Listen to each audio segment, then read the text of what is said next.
And give me a clap emoji in the audience if you're excited to learn lots today when it comes to all things blockchain and tax. Awesome, awesome. Great to see so many of you in the audience, so many new faces, also some regular faces. We appreciate you all being here.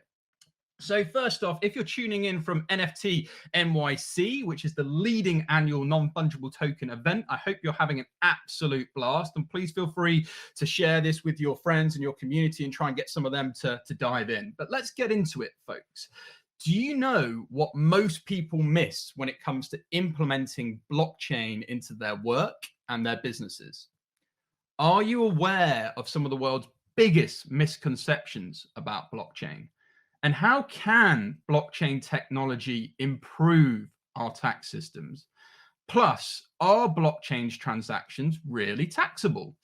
And should all NFTs be lumped together for tax purposes? So hopefully, folks, that has piqued your interest ahead of today's discussion. So for those of you who don't know me, my name is Rob Hanna. I'm the founder of KC Partners. We're a legal talent solutions and content creation firm focused all around community. We help lawyers with their careers and also to land their dream jobs. I'm the super proud host of the Legally Speaking podcast.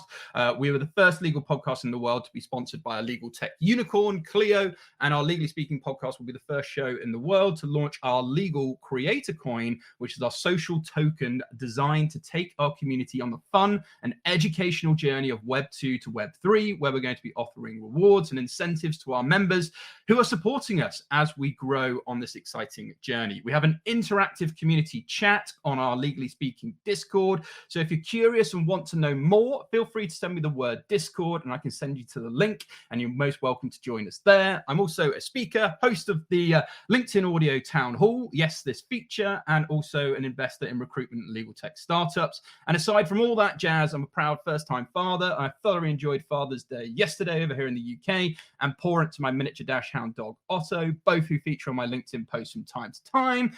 And as a small FYI, it's my birthday tomorrow. Okay, that said, for those of you who know me, I love to collaborate with the right and like-minded people. So today we have our resident panel along with our very special guest, Jamie, where we're going to be talking about today's topic. Just some housekeeping. Please note this room will be recorded. All the content shared is purely for educational purposes, and nothing that you hear could be construed as legal advice. We'll be running for about an hour, and in the meantime, if you could hit that invite button, invite lots of your friends and connections into the room so we can all learn and mastermind together. Feel free to also take a screenshot, tag myself, the fellow co-hosts and speakers, so we can share as many of our learnings with our communities as possible. So I'd love to pass the mic to the wonderful Francesca, undoubtedly one of the world's top intellectual property lawyers, amazing content creators and collaborators, to introduce herself. And then, Francesca, if you could kindly pass the mic to the wonderful Mitch Jackson, undoubtedly one of the world's best legal community builders, entrepreneurs, and top trial attorneys out there. And then back to myself, and I'll introduce our wonderful guest, Jamie. And folks, get ready for some questions in the audience. We want to keep this nice and dynamic. Over to you, Francesca. Thanks so much, Rob. And hi, everyone. It's good to see you. Happy Monday. My name is Francesca Witzberg. I'm an intellectual property attorney specializing with all things trademarks, copyrights, and contracts as it relates to businesses and brands in the metaverse and real life. I love Mondays for this reason. Get to see everyone here and talk all things blockchain. So, Rob, I forgot. We are almost birthday twins. My birthday's on the 22nd. So that's super cool. We also celebrated Father's Day and my 6-year wedding anniversary. Time just goes by really fast. But I'm happy to slow it down here with everyone today and enjoy this hour-long space. Thanks again, Rob, for putting this together. Francesca, happy upcoming birthday. Rob, happy birthday. Happy Father's Day. It's good to be here. Everyone, Mitch Jackson from Southern California. This is such an important topic, right? Even though I've been practicing law for 35 years, Jamie, I feel that with the Web3 space and what all of us are seeing in the questions we're getting from our clients, I kind of feel like not really having a good handle on the tax correlation between Web3, NFTs, blockchain, smart contracts, everything we're doing. For me, it's kind of like loading my paddleboard up on top of my car, driving down to to Baby Beach and getting ready to launch and do a 1-hour paddle around the island. And then realizing when I get down to with my toes in the sand, oh my goodness, I left my paddle, back at the house. In other words, it's just not going to be a fun experience. I think looking at the Web3 space and taxes, unless we've got good, competent tax professionals advising us with respect to each transaction, each taxable event that might occur during a purchase, a sale, whatever it might be. I think we're kind of like, it's kind of like showing up on the beach without your paddle. And so I'm excited to be here. We do a lot of Web3 consulting, litigation and trial work, everyone. Rob, I just revamped our podcast, which has more of a Web3 focus. And we're including some new episodes as we speak. One dropped this morning. Is my NFT a security? Everyone jump over to mitchjackson.com/podcast for little bite-sized nuggets of treats to help our Web3 community stay safe and sound. So it's good to be here today, Jamie. I'm looking forward to listening and taking notes. And Rob, I'm going to hand the mic right back over to you. Thanks so much, Mitch. And this is why, folks, I am in the legal community. I work with lawyers day in, day out, but we really do have legal royalty on the stage today. It's rare to find not only 3 professionals at the top of their game, but also ahead of the curve when it comes to Web3 and all things NFT. So with that, I would like to welcome the highly, highly talented Jamie Sow, who's very kindly given up her time to be here today. She's a law firm partner. Her practice focuses on assisting businesses in all aspects of state and local tax controversy, regulatory, administrative proceedings through to civil litigation. She also assists clients with other business taxes, including corporate income, franchise, net worth, and gross receipt taxes. And Jamie is also a best-selling author and #lawmum, and dedicated to sharing her experiences as a mother pursuing a career full-time in the hopes of helping other law mums navigate their own journey. She's passionate about women supporting women. So Jamie, thank you ever so much for being here. It's an absolute pleasure having you on the show. Would you like to say a quick hello before we dive in? Of course, Robin, thank you for that really wonderful introduction. And I'm thrilled, quite frankly, just to be here. I've enjoyed a lot of your Monday audio town halls so far on the Web3 space, but also to be with Francesca, who is connected. We are connected through Mothers Esquire, speaking to that kind of law mom passion on advocating for one another and for other law moms in the space. And I'm so glad to be thought of, quite frankly, as pushing the envelope on this, because I think you're right, and Mitch is right, that there just really has not been a lot of conversation in the tax world about blockchain and blockchain transactions. There's been some focus on cryptocurrencies and a growing little bitty focus on NFTs, but really this is a whole new world that we're talking about. It really is, and it's an exciting new world that we're talking about. And I just want to say hi to everybody in the audience. I appreciate you all. I also see my good buddy Johnny Nash. He's one of the top careers coaches out there in the marketplace. Huge community builder. I see Christopher's here as well. I see Caleb's here, and so many of our regulars. We really appreciate you, Shirley, as well, and many, many others being here. So let's get into it. But perhaps maybe I should start with some definitions. What's blockchain? I hear you cry. Give me a thumbs up in the audience if you know what blockchain is, or give me a laugh emoji if you're still a bit unsure or you're a little bit confused by all of this. Okay, great. So it's good to see we've got a bit of a mix, which is good. So let's start with a short definition, then I'm going to jump into a quick question to Jamie. And then if you in the audience would like to raise your hands, it's an interactive, safe space. There is no such thing as a silly question. Raise your hands, we'll bring you up, and we'll make it a dynamic, free-flowing conversation. So blockchain technology simply is a natural step after the internet. So putting it in a different way, blockchain is a distributed ledger of any transactions can be programmed to record any kind of information. Why is this interesting? Because potentially any industry could adopt blockchain technology to optimize and streamline business processes, maybe leading to more security, transparency of all records and their transactions. So with that in mind, Jamie, we'd love to come to you, because there is this sort of heating discussion around the myriad of asset types that could be tokenized, that I know has got you thinking, got me thinking, and Mitch and Francesca undoubtedly thinking. But what do you see are some of the tax implications when we think blockchain? Oh, a loaded question there, Rob. It's a great one. I think that blockchain technologies and the fact that, quite frankly, so many people still don't really understand what they are and how widely they can be applied. So, some of the biggest questions, let's start with the top. What type of blockchain transaction are we talking about? Because I think of it almost like a genealogy tree, right? You kind of start from the top and figure out which branch of the blockchain tree you're looking at for taxes, because the tax implications are vastly different if we're talking about cryptocurrency versus if we're talking about blockchain as a service, and everything in between. And in the second kind of from there, once you figure out what is the blockchain technology family you're looking at, is particularly when we go down the kind of NFT route, is just what is the underlying asset that is connected with the transaction, and that, particularly when it comes to state and local taxes, which is my focus, less than the federal world, really is going to drive every other tax question that you're looking at.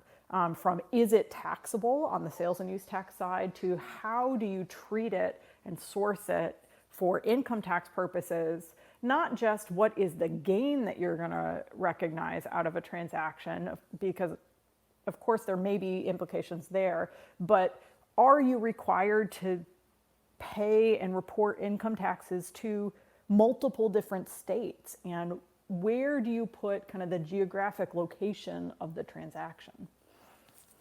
And that was going to lead on to my next question. And thanks so much for sort of giving a bit of context around that, because, how do you, I guess, source or assign that geographic location to an anonymous blockchain transaction?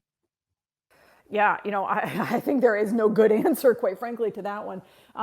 When, I guess let me back up slightly. In the state and local tax world, it doesn't matter the tax type really, but you have to be able to pinpoint a situs, a location for the transaction. And that situs is going to drive the question of, what is the underlying transaction treated like? The world of software and digital services runs the gamut. I have to say the title is the way that I think about it, because there are still states out there like Florida and Virginia where, in order for something to be considered taxable for sales tax purposes, it has to be in a physical medium, floppy disks. Maybe they've upgraded to thumb drives by this point in time. But if it's a cloud-based transaction, and forget blockchain at this point, it's not taxable because they're still talking about this old dinosaur technology. And putting the geographic location on it allows you to pinpoint, well, how is that state going to treat the transaction in the first place? Is it something that is taxable, and therefore you have to figure out, do I need to be collecting tax on this transaction?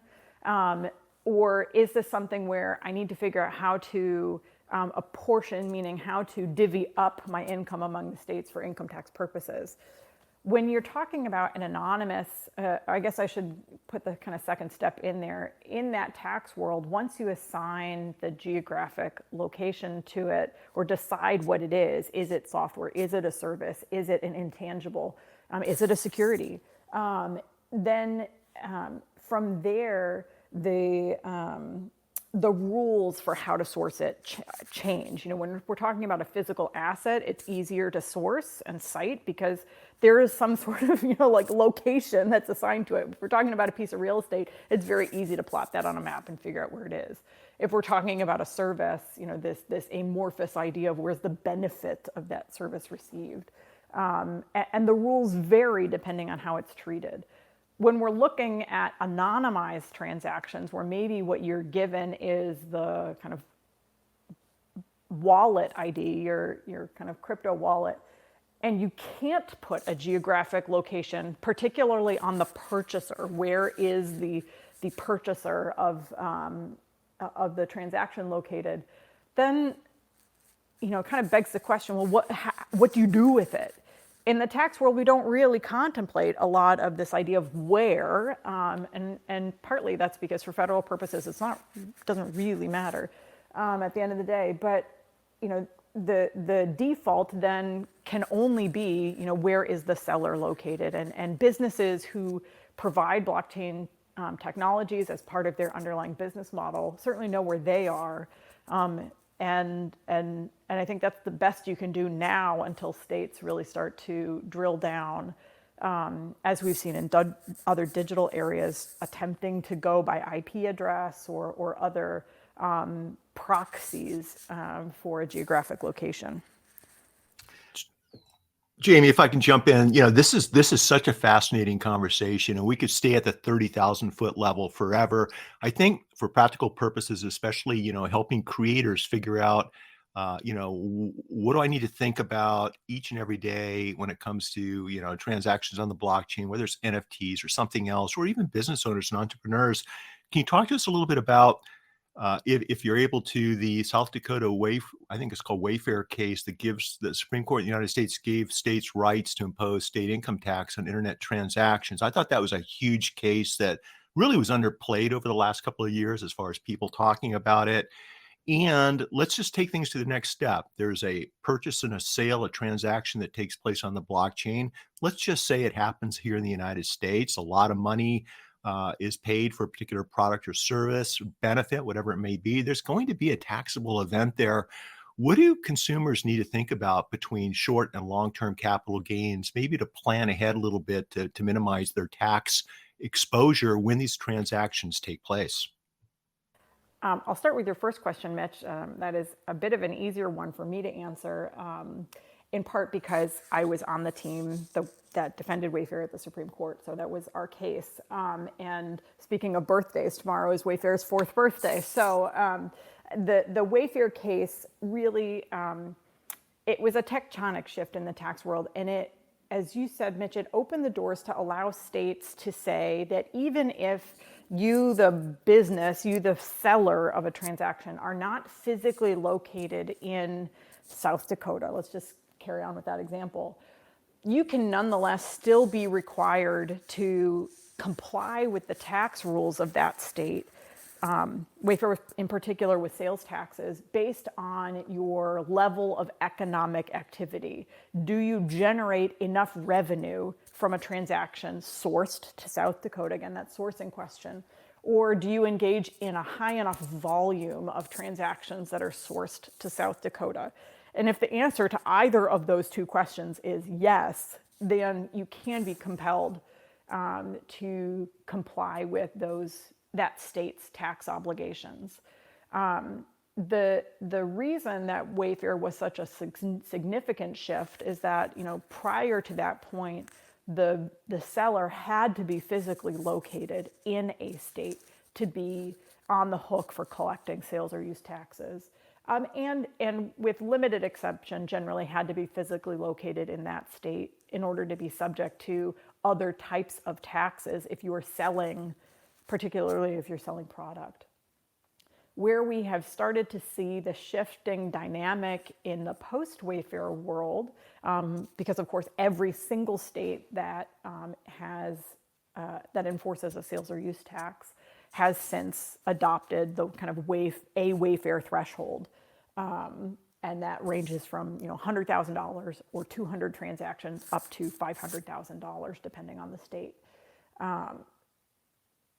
Every state has since adopted that. What we're seeing now is pushing the boundaries of figuring out, for purposes of just measuring that threshold, how do you treat digital transactions?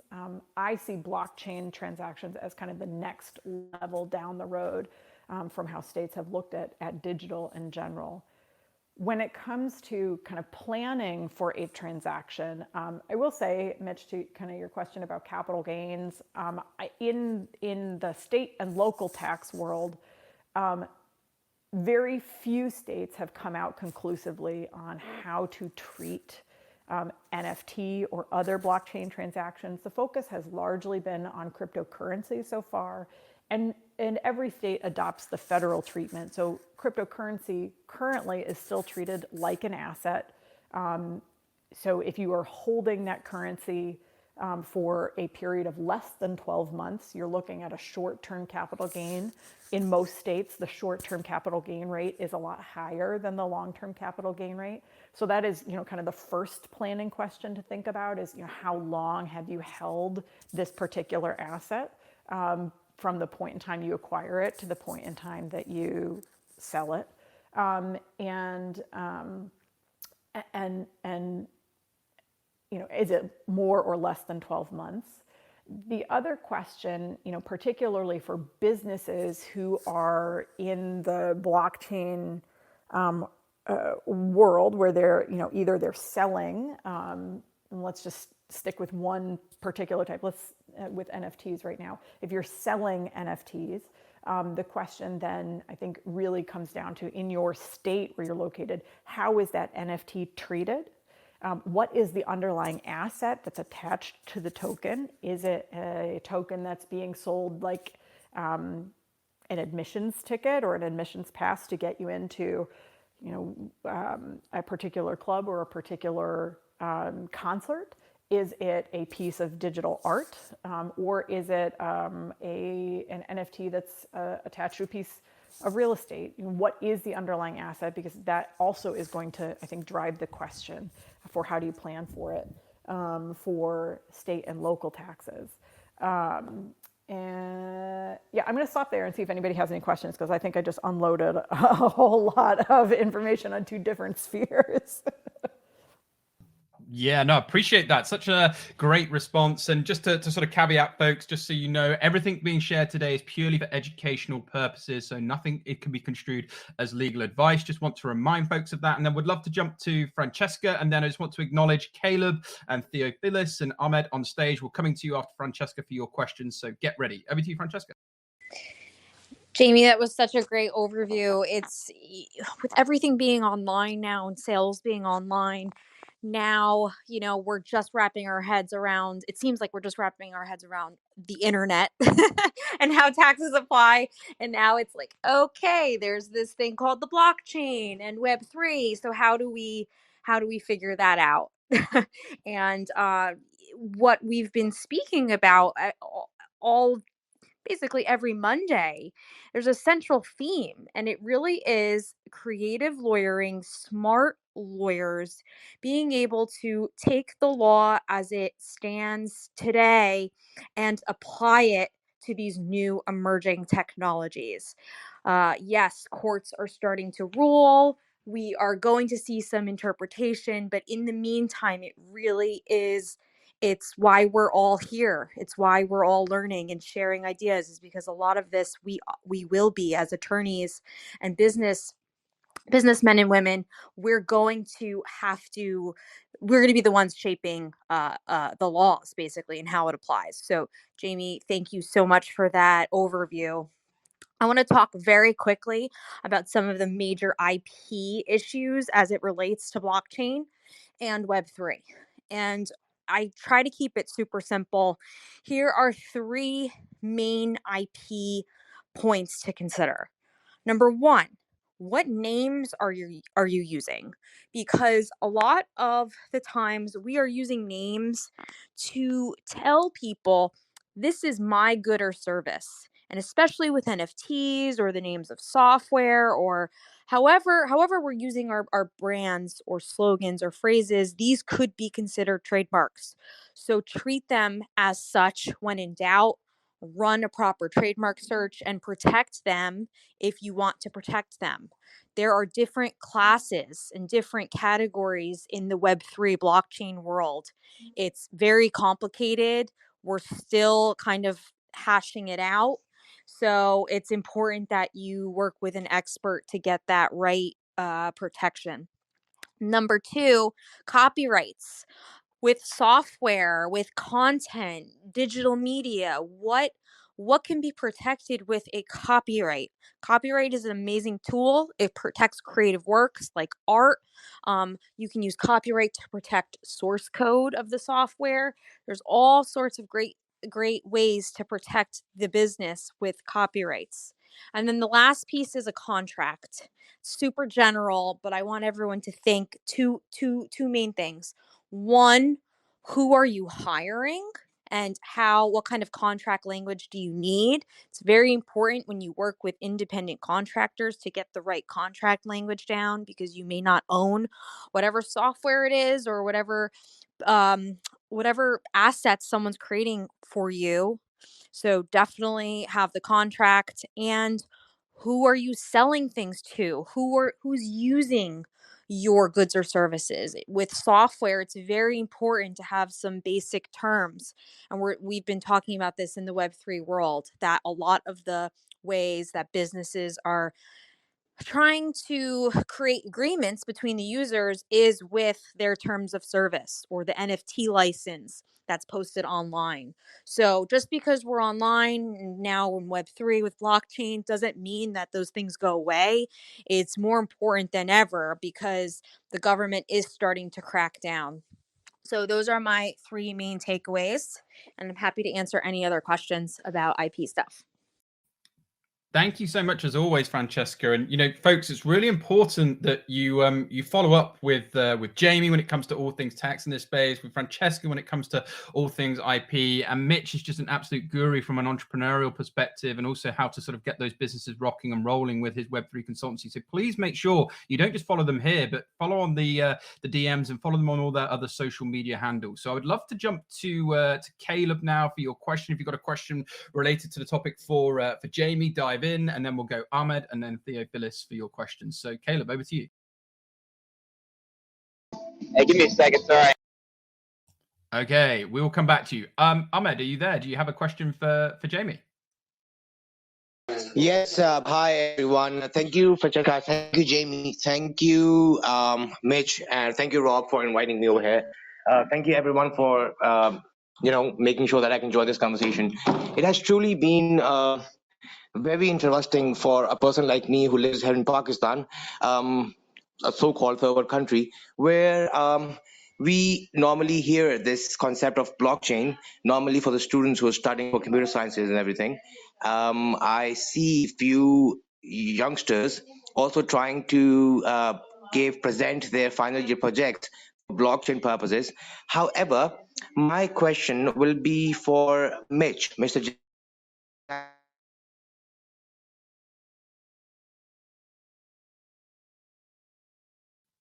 Is it just me, or have we lost Ahmed? I thought it was just me. Ahmed, No, unfortunately, I can't hear him either. Apologies, Ahmed. I think I think he's just gone. So we'll jump to you, Theophilus, if you're there. You want to dive in for a question? Feel free. Yes, definitely. I think it's important, when we see projects such as Bored Ape Yacht Club that complied entirely with the KYC and taxation when they dropped the ape coin. It is important to, in a way, hold the standard for both blockchain and for NFT projects to comply with taxation. But involved in. Oh, can you guys hear me? Yes, we can. Ahmed, Okay. I'm just going to mute you for a second, and then we'll come back to you. Okay, but back to my point. But along with taxation comes certain rights, right? Like, if I pay taxes in my, local neighborhood government, or to my local neighborhood government, my roads get paved. My schools, are nicer. Things are kept up to a certain standard. So I guess, not to pivot too much off topic, but I guess now if we start to approach the idea of taxation, if we approach the idea of crypto communities as well as Web3 communities paying taxes, I guess the question I'm asking you is, what can then Web3 communities demand in return for them paying taxes? That's my question. Well, what a great question, Theophilus. One of the things that I'm fond of saying in my social media and stuff, posts online in general, is just tax policy is social policy.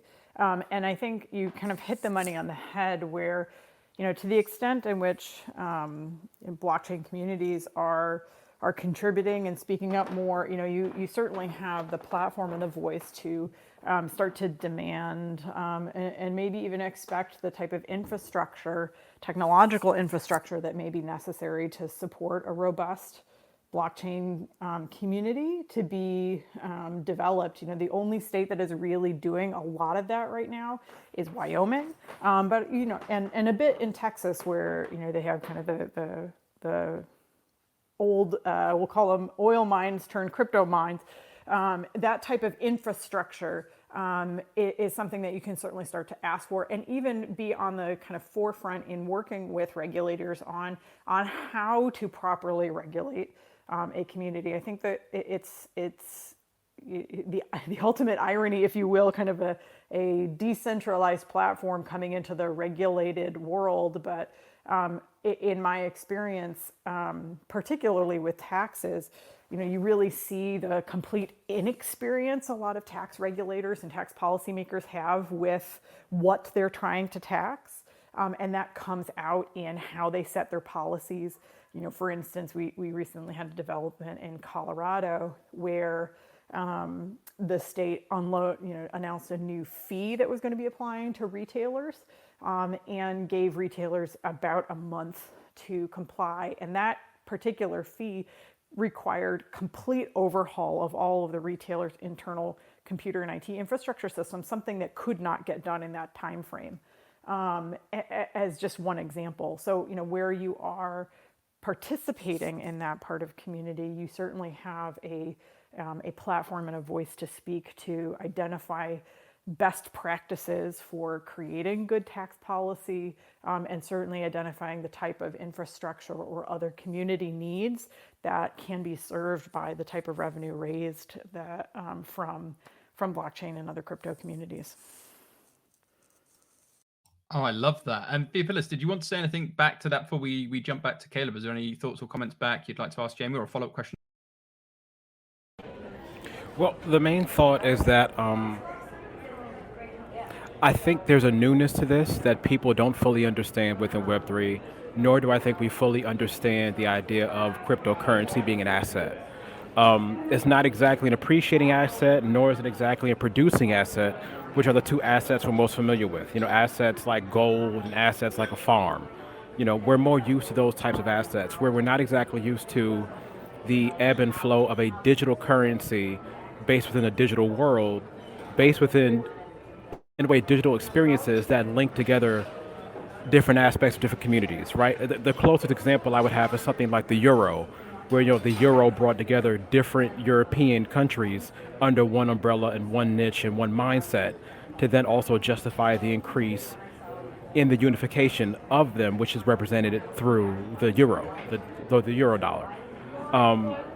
I think without us really understanding the ebb and flow of crypto and why, and the true asset that it is, I think a lot of issues or discrepancies will come up in the taxation of it. And that's pretty much my thought. Jamie, did you want to share any thoughts back to that? And if not, we'll jump straight to Caleb. Other than I couldn't have said it better myself. I think, when you have a complete lack of understanding of how a technology, an economy, a business operates, you end up with the type of policy and regulation that doesn't serve anyone. Yeah, absolutely. And this is why, folks in the audience, you need to be following the people on stage, because they are in the Web3 world. They are making things happen, and they're also sharing lots of knowledge and wisdom. So you'll be able to get access to lots of great resources. So do make sure you give them all a follow. And with that, Caleb, would love to jump to you for your question for Jamie. Hey, can you hear me well? Just want to make sure first. Yeah, we can. Go for it. That's great. I'm lost on 42nd somewhere, so I'm figuring the city out. My question is, with the Howey test, how does that relate to, how do we use the Howey test? Like when people say, oh, you got to look at the Howey, what does that even mean? And how does that relate to future technologies that come out? Because there's always going to be something that we say, hey, let's use that and see, is this actually going to be labeled as a security, right? And how does that relate to DAOs, right? It's all kind of one question, but I don't really know how to put those all together.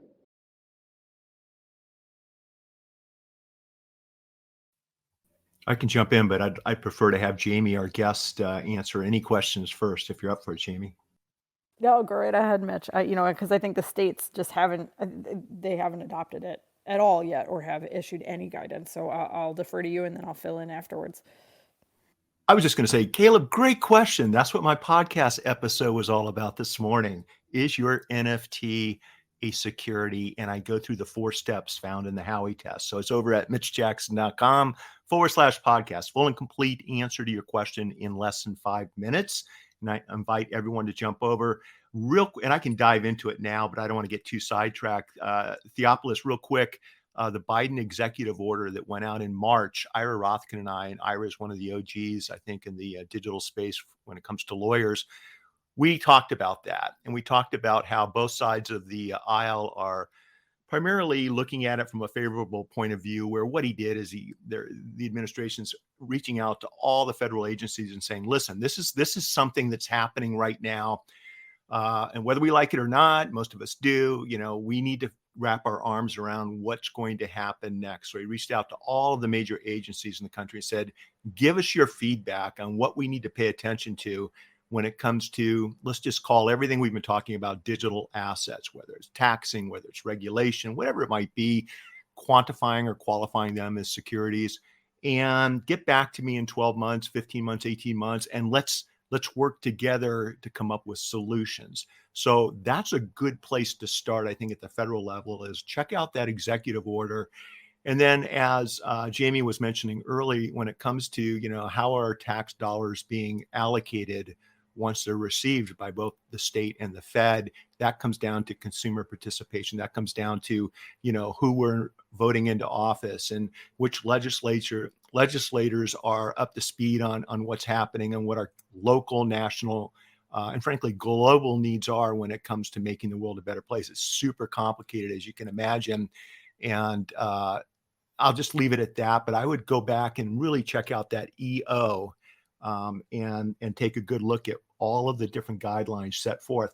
Just real quick with respect to the Howey test, everybody, it's a Supreme Court case that came out in the 1946 that basically defined what is a security. Okay, what is a security? And so if there's some kind of digital asset being traded on the blockchain, maybe it's an NFT, maybe it's something else, there are 4 things that the Supreme Court of the United States said we need to look at. Number 1, is there an investment in money taking place? Okay. Number 2, in a common enterprise. Number 3, is there an expectation of profit? And number 4, is the profit expected to be derived from the efforts of a promoter or third party? So these are all factual questions based upon the facts, the evidence, the ability of your lawyer to make a good argument in front of the appropriate judge or jury, which will dictate oftentimes whether or not something is deemed to be a security. But I would encourage everyone, maybe Wikipedia, SEC versus Howey. For those of you that are lawyers, it's 328 U.S. 293, 1946 case. It's a great place to start. It's complicated. It's confusing. Even the best of the best lawyers will have differences of opinion as to whether or not something falls within all 4 parameters of the Howey test. And so that's why you want to be very, very careful with respect to what we do and how we do things in this space. It's changing quickly. It's exciting. There are more opportunities than ever. But at the same time, I think I can speak for all the lawyers, both on the panel and mutual friends of ours down in the audience.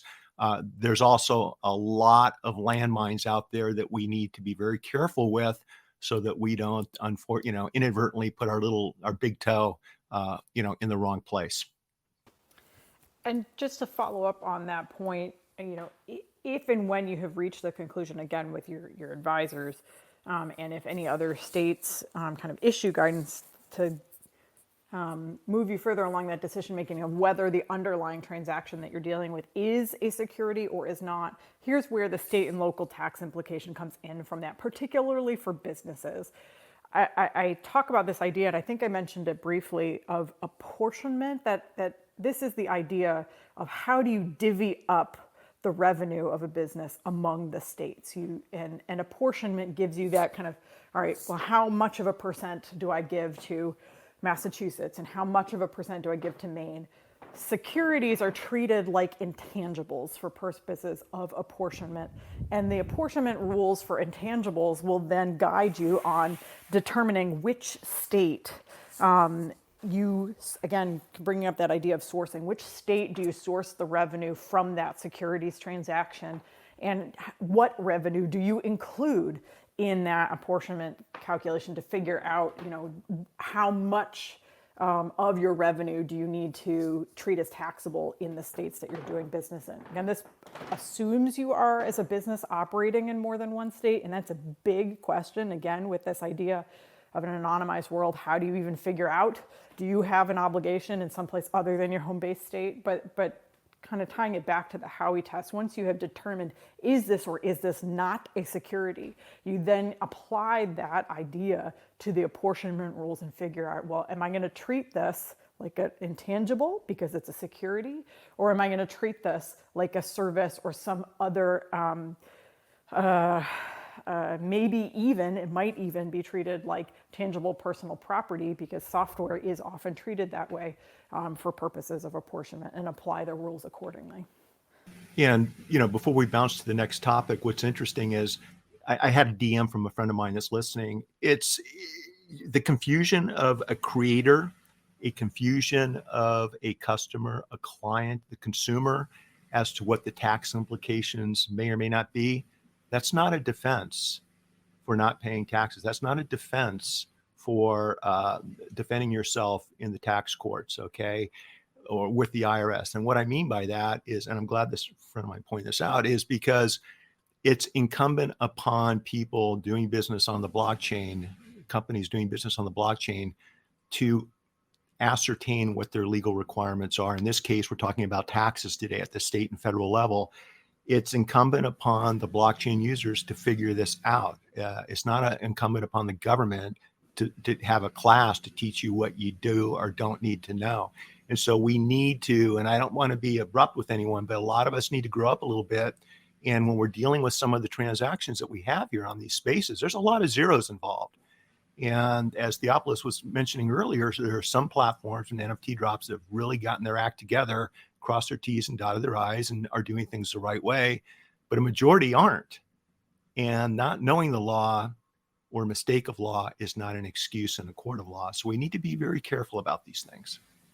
100% agree, Mitch. And I want to highlight one other thing that Francesca said earlier, which is, the importance of creating a contract, particularly for transactions that apply, whether it's the terms of service that apply through a marketplace like OpenSea, or it's a contract between a business and its customer for blockchain as a platform services, and addressing the tax implications in the contract, who is going to be responsible for what taxes or not, and also using the contract kind of a preemptory, if you will, to help guide the conversation with states as to how are they going to look at the transaction, because I will say, when it comes to states and auditing, one of the first things that they're going to ask the business are the contracts that govern its relationships with its customers, and looking and mining, not to do a bad pun on a word in the space that we're in, but mining that contract for the ways in which the business itself describes the transaction,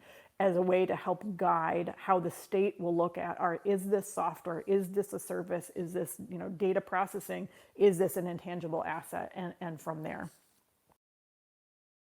Fascinating discussion, just really enjoying it. And folks, if you're enjoying the conversation, just give us a thumbs up in the audience. And if anyone has a question or would like to ask Jamie anything, or anyone on the panel, feel free to raise your hand. We're going to be going for another sort of 15 minutes or so everyone is most welcome to do so. So Jamie, we'd like to come back to you on perhaps a little bit more specific question, but are the implications different with mixed reality transactions, combining physical assets with virtual ones? We'd love to just get a little bit more sort of information, insights around that.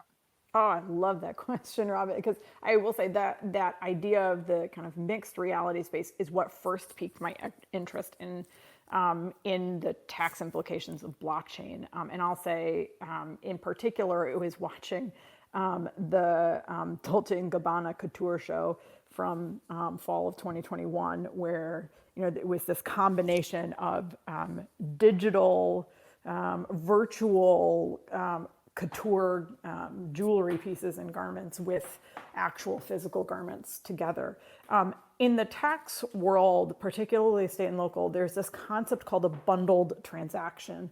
And a bundled transaction, I mean, it's like I almost want to say it speaks for itself, but it's this idea of when you have something that's taxable sold at the same time for the same price or the same transaction as part of a package or a bundle, that's where the term comes from, with something that's not taxable, then the taxable item taints the entire transaction. It becomes taxable, and it really drives the way that you look at the conversation. So when we're talking about kind of that mixed reality, I see this a lot more in the NFT space right now, where you have kind of a physical asset and a digital or virtual one that is being sold together. I gave the Dolce & Gabbana example, or for instance, a Nike NFT that would allow you to kind of give your token in, if you will, redeem your token for some hit pair of shoes or the season's it sweater later on down the road. And yes, the mixed reality, you want to think of it, or at least the way that I do, is almost like it claws that digital transaction, that blockchain virtual world, back into the physical one and anchors it there. And in that sense, it's going to tie the taxable transaction often to the physical asset. Now, the other half of this blockchain transaction, or not blockchain transaction, but bundled transaction concept, is when you start to look at what is bundled together. The physical asset with the virtual one, the taxable item with the non-taxable one, and figure out the comparative values of those multiple or two or more items. Is it that the taxable item's value far outweighs the non-taxable, the physical item's value far outweighs the virtual one? Or is it the other way around? Does the virtual asset's value far outweigh the physical one? And that's really a very open-ended question, and it could change on the day given how quickly asset values change in some transactions. But all that is to say, the defense of the bundled transaction rule is that if you can say the virtual, the non-taxable component's value is far above and beyond the value of the physical asset, then you may be able to say it shouldn't, even though the bundled transaction rule would say it's taxable, it shouldn't be, because what the customer really wants is that intangible, non-taxable virtual asset. Love so much that. there. Go so for it, much, Mitch. so much. Rob, what's the name of the your rally coin that you have coming out? It's going to be called Legal Coin, just Legal. Legal coin? That's correct.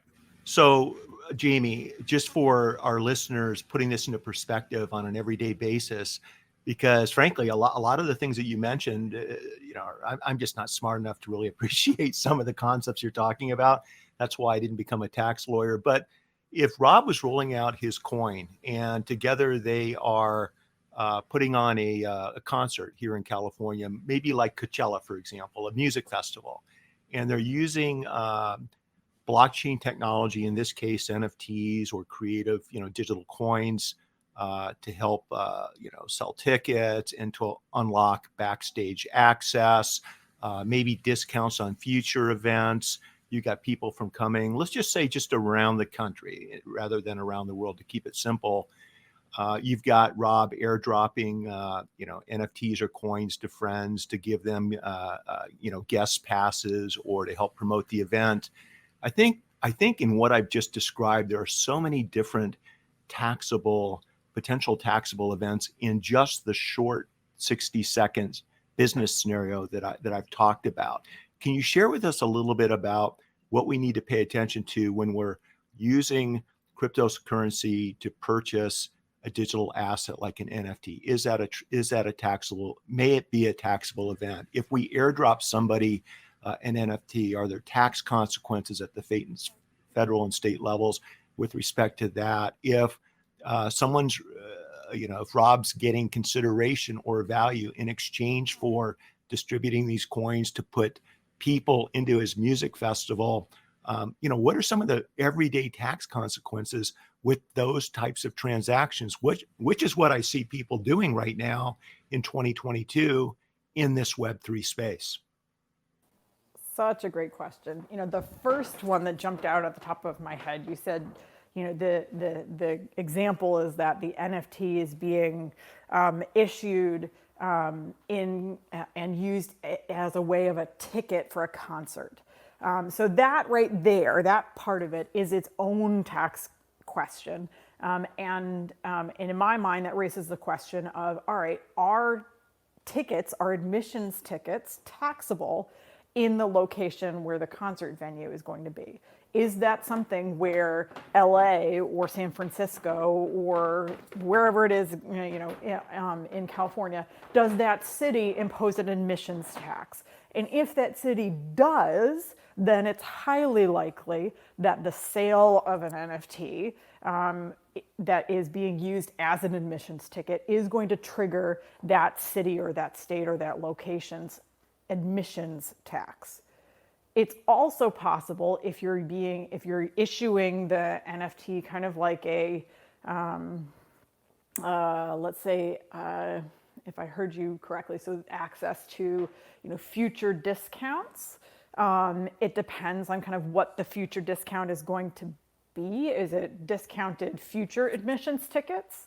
Then it's more likely going to be treated kind of, not to go completely old school, but more like a Groupon, if those things even still exist, where it may not be that the sale, if the only thing you're getting out of it is, a future discount, then maybe the sale in it itself is not going to be subject to tax at that point in time, but the future, once you go to redeem that token, for that future discount, then that's when the tax question is going to be triggered.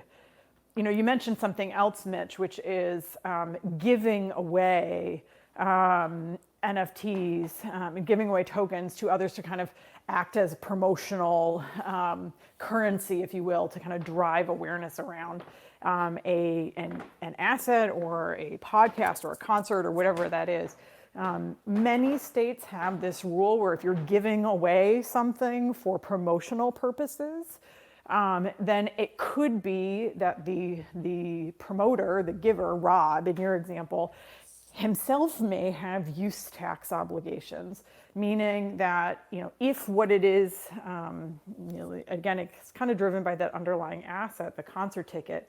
So if that concert ticket would be subject to an admissions tax, and Rob is giving away the NFT, then it may be that he himself has to pick up the tax obligation on that giveaway, even if the person he's giving the token to themselves would not be subject to tax by receiving it.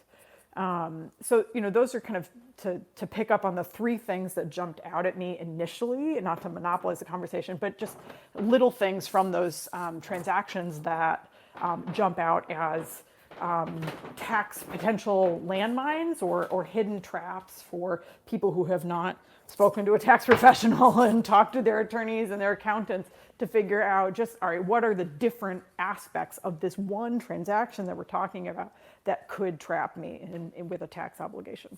Thanks, Jamie. It's just so important because we're just planting seeds, hopefully in the minds of everyone watching live or listening to the recorded version, of things that people probably need to pay more attention to at the local, state, and national levels. And so I appreciate you going through that hypothetical scenario, Jamie. And I know if Rob did put on a music festival, it'd be a huge success, probably be over in the UK, Rob. So we'd all have to come over and hang out with you.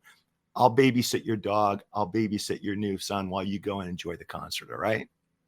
I was going to say, Mitch, as long as I'm not doing the singing, I don't think it would be a sellout if I was singing, but you're always welcome over here, as is everyone on stage. So be happy to house you. And this, folks, this is why you need to jump into these rooms and discussions. It's hopefully protecting all of us as a community. We're all on this journey together. I'm continuously learning from these amazing professionals here. So use this opportunity to reach out to people and try and get access to the information and into the communities. I mean, Mitch is a huge community builder. I'm in his Discord. I'm part of his various other groups, and he's constantly sharing information, updates about what's going on. Similarly to Francesca, you just need to check her out on TikTok, Instagram, all of her social media handles. She's always giving sort of advice, well, not necessarily advice, but sort of updates when it comes to all things intellectual property, trademark, copyrights, with regards to things that are in the news. So you can learn a lot from these individuals. So don't just stop here. Make sure you follow them on all of their other Instagrams and various other handles, Twitter and so forth. So Jamie, for our last few questions, I just wanted to double down on a couple of quick questions I had. So one example is if let me think about this. Crypto, if you receive through staking or forking, is that taxable? The receipt itself, probably not. But then, the taxable transaction, at least for the receiver, probably not. But the taxable transaction likely will come once you then, the next transaction down the road. It really depends on kind of what you are doing with the cryptocurrency. Are you using cryptocurrency like cash to purchase something else? And in that sense, then, no, because the states that have issued guidance have said, where you're using cryptocurrency as cash to purchase something in a transaction, that use of the cryptocurrency is treated like cash. But are you then selling it because it's like an asset that has gained or lost value for you? Maybe you actually do want to, use the capital losses from that transaction. Then yes. Interesting. Okay, thanks so much for sharing that. And in 1 to 2 minutes, the $1 million question, I guess, before we wrap up, how do you hope blockchain technology will improve the tax system? Or putting it another way, in 12 months, a year's time, 2 years' time, how do you see this sort of hopefully working out for good? Because we always talk about the good actors trying to promote the positive aspects of all of this technology. How would you like to see this evolve in the short and long term? I think in the short term, I think the quite honestly the best I could hope for is really just a growing awareness that there could be myriad tax implications, not just short-term and long-term capital gains, which I think has been the predominant focus of the conversation, but other tax issues, income, gross receipts, sales use, all those other taxes. And I think in the short term, guidance in general, I think it's coming. We saw this past week with Pennsylvania issuing updated guidance that NFTs, you'll probably laugh, it just said NFTs are taxable, but it didn't really delve into kind of what are the underlying assets that are attached to that token, and is that really important, as I think it is. In the long term, I really think that the conversation is going to turn away from just cryptocurrencies and NFTs that people assume are just associated with digital art. And I really think it's going to turn to what are the other business applications of blockchain technology that could really, as you said at the very beginning, drive and optimize the efficiency of a business. And from that perspective, looking at kind of how the business operates, then come, I think, other tax questions out of it. And I'm really excited to see what comes in that space. I think that it's going to be, quite frankly, 5 or 10 years or even more before states really catch up with that with that drive. I laughed when Francesca was saying, we're just getting to how do you tax the internet, and she's right. So I think when it comes to Web3 and blockchain, it's going to be a really long time before we have much more nuance at the state and local level. And I think that knowing that it's going to be a while, it's really an opportunity for businesses in this space to be much more vocal about, what would make being a good corporate citizen, if you will, easier for them. Doing what it kind of the groundwork to educate not just others in general, but the lawmakers and legislators as well. So that way, you don't end up in a situation where the way in which a state interprets its legislation or its laws on the ground is just fundamentally impractical to comply with. Oh, love that, Jamie. Like you, I'm super excited and looking at this from a very positive outlook. And particularly as you mentioned, the integration for businesses, and entrepreneurs and, how this technology can help us, as we sort of move through the time. So just with that, is there anything else you've got going on, or if people want to get in touch with you about what they've heard today, Jamie, what's the best way for them to do that? Well, I'm on LinkedIn all the time, so please follow me, connect with me, and I'd love to learn from you about what are the applications that your businesses are using and making use of blockchain, and learn together from there. And you can find me on my firm's website. As Rob mentioned, I'm a partner at the law firm of Brann and Isaacson. But LinkedIn really is the place where I love to be. I love the community here. I love the people that I have the opportunity to learn from, and hopefully share my knowledge and my questions, so that way, together we can really build a stronger, kind of better business community out there. Absolutely. And you've done a fantastic job today, Jamie. We've really appreciated you coming on. So thank you so much for sharing all of your wisdom with us. Can we get a sort of clap emoji in the audience for Jamie today and all of her insights? I've certainly learned a heck of a lot. And this is why I thoroughly enjoy doing these rooms and collaborating. I want to say thanks so much to everybody in the audience for joining us, as well to Caleb and Theophilus for coming up on stage. I'd just love to pass the mic very quickly to Mitch and Francesca for any closing comments, and also for how folks can get in touch with you about what you've got going on. So Francesca, we'd love to come to you for your closing remarks and how people can get in touch. Thanks so much again for hosting the space. Jamie, you were amazing. Everyone, thanks for hanging out. You can tap on my photo here, follow me on LinkedIn, and I'm on Instagram at The Trademark Attorney. I'm happy to stay connected with everyone. Jamie, thanks so much for being here. This was a wonderful conversation. Let's all, as a community, let's look out for each other. Let's be there for each other when we see wrongdoing taking place. Let's not be silent and look the way. Let's stand tall. Let's be loud, and let's police and protect each other and move forward as a positive Web3 community. Francesca, have fun in New York. I know you're speaking at NYC NFT 2022, so that'll be fun. And Rob, thanks for having me on stage. It's good to see everybody. Thank you. Well, no, thank you. And yeah, Francesca, happy birthday for the 22nd and good luck for your talk. And Jamie, thanks a million again. I'm sure this is not the last time we're going to see you on these LinkedIn audios, because it's a hot topic. And thanks once again. Really enjoyed it. So everyone, if you have enjoyed today, feel free to take a screenshot, share this with your communities, do a LinkedIn post, tag Jamie, give her flowers for the time, energy, and effort she's given today, and tag Mitch, Francesca. Feel free to tag myself. It would be an absolute pleasure to engage with you offline as well. And if you'd like to be part of our Legally Speaking Discord community, feel free just to send me the word Discord. But thank you all so much once again. Have a lovely rest of the weeks, and take care, and see you around the streets of LinkedIn Audio soon. Bye-bye.